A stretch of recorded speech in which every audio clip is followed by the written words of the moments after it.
First tonight at 6, we're following the National Weather Service on the ground today in Carroll County after Saturday's severe storms.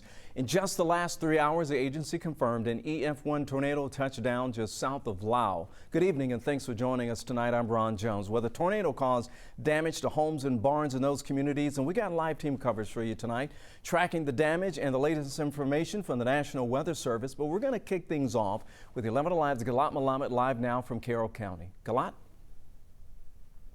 The homeowner says that tornado sounded like a freight train, and while it only lasted about 45 seconds, it did enough damage to take off the entire side of his house. He was actually inside when this tornado came through. Not only did it take off the side, but it also ripped off much of the roof. And now it's really a cleanup effort for them, working to put some of the debris to the side in this pile here. And this debris came from the barn. You could see just how much of the barn has been removed. His dogs were actually inside when the tornado hit the barn, 6 dogs, and they all made it out safely. The National Weather Service says based on the damage, a low-end EF-1 tornado touched down in this area of Staples Dairy Road and Liberty Church Road. And I spoke to the National Weather Service meteorologist who was out here today surveying the damage, and he says the tornado had wind speeds of 90 to 95 miles per hour, was about a mile long and 150 yards wide. In addition to the structural damage at this house and the barn, he saw a few destroyed barns elsewhere in the area and some uprooted trees.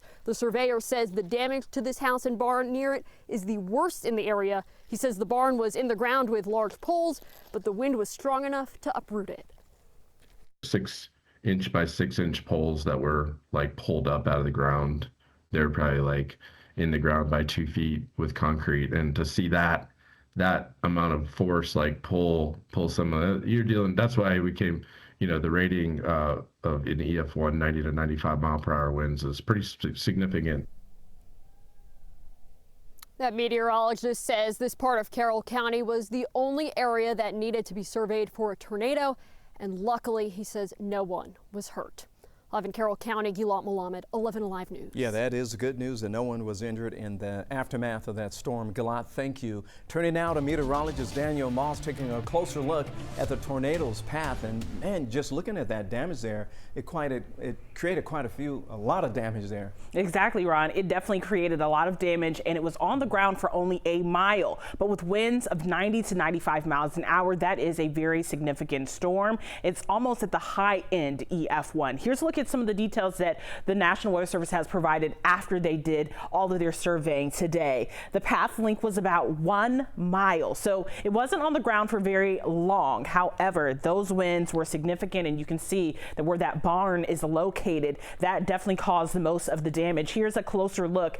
It really was in a rural part of Carroll County, and this was one of those really quick spin-up tornadoes. When we talk about rotation being in a storm, what happens is sometimes the atmosphere is just right to have a really quick spin up, and that's exactly what happened, and that allowed that storm to stay on the ground only for a mile, but you can see the damage that caused for that short amount of time.